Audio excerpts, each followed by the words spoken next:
मैं हूं राजीव रावत और आप देख रहे हैं रफ्तार की यह खास पेशकश। उत्तराखंड में सर्दी का सितम है, लेकिन अंकिता हत्याकांड की तपिश से उत्तराखंड का मौसम गर्म हो रखा है।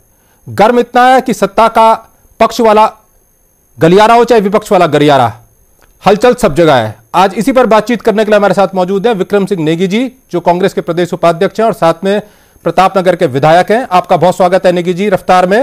और साथ में शांति प्रसाद भट्ट हैं, जो प्रवक्ता हैं उत्तराखंड क्रांति दल के, राज्य आंदोलनकारी हैं। आप दोनों लोगों का बहुत स्वागत है। शांति जी, धन्यवाद। मैं आरंभ आपसे करना चाहूंगा, ये मैटर है क्या जिसने पूरे उत्तराखंड को, और उत्तराखंड ही नहीं पूरे देश भर में ये जो मुद्दा है इसका अंत नहीं हो पा रहा है, इसका मार्ग नहीं निकल पा रहा है। और अब जो एक बयान आया है अंकिता की मां का, और उनकी दादी की भी मृत्यु हो गई है जब वो आत्महत्या करने की बात कह रही हैं, क्या वो पूरा मैटर है जिससे सियासी उबाल पारा गर्म है उत्तराखंड का? देखिए राजीव जी, विगत वर्ष सितंबर 22 में उत्तराखंड पौड़ी जनपद की एक लड़की अंकिता भंडारी जी, जो कि अपने सुनहरे भविष्य को लेकर यमकेश्वर के एक रिसोर्ट वरंतरा में नौकरी करने आई जी, और मात्र 17 दिन के बाद उसी वरंतरा रिसोर्ट के मालिक ने उसकी निर्मम हत्या कर दी। हत्या का कारण जो था वो यह था कि वह बेटी समझौते नहीं कर रही थी, जिस कारण जबरन उसको मार दिया गया। उस समय पर पूरे उत्तराखंड में उबाल मचा कि हत्यारा भारतीय जनता पार्टी का कार्यकर्ता का बेटा है। उसके पिता ने साक्ष्य छुपाने के प्रयास किए, जनता ने जन आंदोलन किए, बेटे को गिरफ्तार कर लिया गया, पिता को फिर भी पुलिस ने गिरफ्तार नहीं किया। आप स्थानीय हैं, आप यमकेश्वर से चुनाव लड़े हैं, आप लड़ते रहे हैं जहां यह घटनाक्रम हुआ। क्या ऐसा मामला है कि रेणु बिज जी को वो जो गेस्ट हाउस था उसे तोड़वाना पड़ा? क्या ऐसा था उसे तोड़वा के रातों रात तोड़वा दिया गया इस हत्याकांड के तुरंत बाद? देखिए, ये आपने जो सवाल किया बड़ा महत्वपूर्ण सवाल किया है, क्योंकि सरकार के ही नुमाइंदे के बेटे के ऊपर आरोप लगा और स्थानीय विधायक भी भारतीय जनता पार्टी की थे। और आनन फानन में रात के अंधेरे में जिस तरीके से उस पूरी बिल्डिंग में डोजर चला, वो शक की सुई। आप जो कह रहे हैं और जो अंकिता की मां भी कह रही थी, क्या ये साक्ष्य छुपाने के लिए किया गया था? कुछ साक्ष्य थे उस कमरे में जहां अंकिता रहती थी? ये बात आम जनमानस के मन मस्तिष्क में आई कि साक्ष्य मिटाने के लिए ये किया गया, और अब क्लियर हो गया है। जबकि पुलिस कोर्ट के सम्मुख जेसीबी के ड्राइवर ने बता दिया कि विधायक और एसडीएम के कहने पे कहा, तो अब जनता में इस बात का उबाल है कि क्यों नहीं इनको गिरफ्तार किया जा रहा है।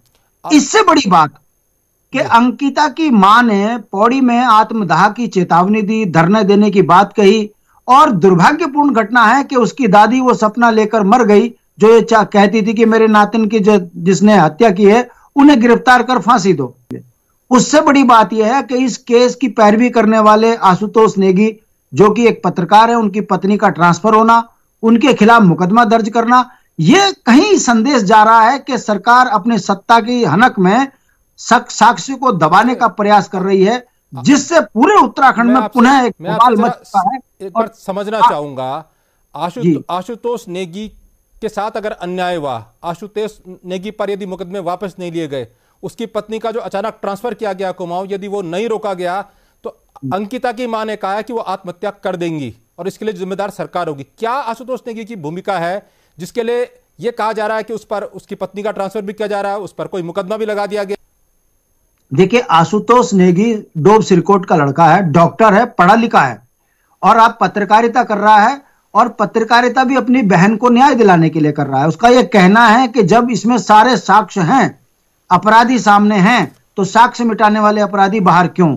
इसको लेकर जब जन दबाव बना तो सरकार ने आनन फानन में जिस तरीके से कार्रवाई करी है, उससे स्पष्ट संदेश जाता है कि सरकार तानाशाही में उतर आई है। और जब उन्होंने कोर्ट में एक कह दिया है, जेसीबी ड्राइवर ने नाम लेकर कि एसडीएम प्रमोद कुमार और विधायक यमकेश्वर के दबाव में मैंने ये किया है, तो अभी तक उनकी गिरफ्तारी क्यों नहीं हुई है?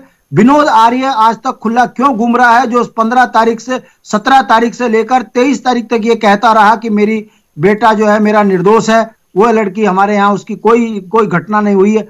ऐसे में पुलिस ने विनोद आर्य को साक्ष्य मिटाने के उसमें गिरफ्तार क्यों नहीं किया? तो ये तमाम सवाल है जिसको लेकर अंकिता की मां ने जो है आत्मदाह की धमकी दी है। उसके घर में अभी कैजुअलिटी हुई है, उसकी सास की डेथ हो गई है।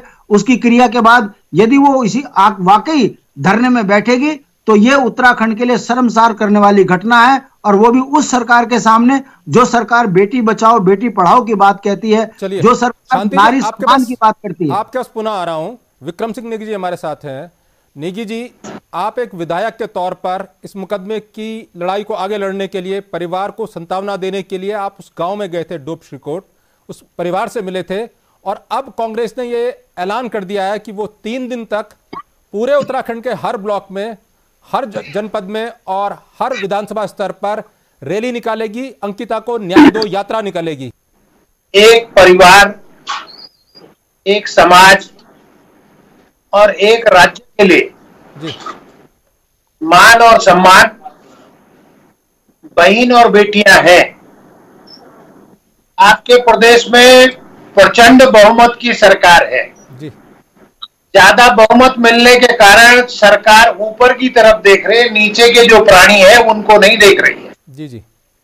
ये पहले दिन से ही संदेह हो गया था कि पहाड़ की बेटी के साथ जो घटना हुई है, उसके बाद चाहे सबूत मिटाने का काम हो, वहां जेसीबी लगाने का काम हो, वहां आग भी लगी है होटल के कुछ हिस्से में, ये सब सबूत को मिटाने का काम किया गया। जी। ये अब तो उनके परिवार के लोगों ने कह दिया है, वीआईपी कौन था, नाम भी दे दिया।